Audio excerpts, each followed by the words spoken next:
For many people in Afghanistan, 2020 started on an optimistic note. The US and Taliban signed a peace agreement in February. According to the deal, all American and NATO troops will withdraw from Afghanistan by next year if the Taliban upholds its end of the agreement. The Taliban agreed to prevent Al-Qaeda from operating in areas under its control. It also agreed on a prisoner swap, about 1,000 Afghan soldiers in return for 5,000 Taliban members. The Afghan government was not part of the deal, but the US and Taliban agreed that talks between Afghanistan's warring parties would start in March. Taliban prisoners, before inter-Afghan dialogue, the 5,000 Afghan Taliban prisoners and 1,000 from the Kabul administration. This will be, before that, it will be done. So are you talking to the Afghan administration for this purpose? We are talking to the Americans because Americans are committed to release them because these prisoners are with Americans. The Afghan government refused to release its prisoners, saying it wasn't a matter for the US to decide. According to US officials, the Taliban then stepped up attacks on the Afghan security forces.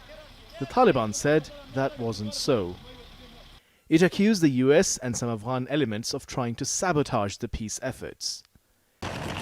In August, the two sides finally released the prisoners. The next month, talks started between the Taliban and Afghan government. The government's top priority now is a ceasefire that holds. Taliban and coalition forces have continued to target each other even as talks have been underway. It wants the Taliban to lay down their weapons, accept Kabul's legitimacy and participate in elections. While some in the administration are optimistic, others question Taliban's intentions.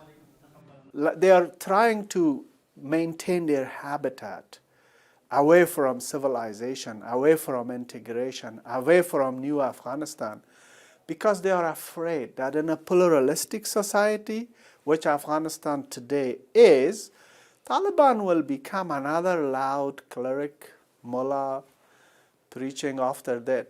The Taliban wants an Islamic constitution to govern the country. The government says the country's current constitution is already in line with Islam, but Taliban disagrees and wants changes. The talks are set to resume at the start of next year. Hasan Abdullah, TRT World.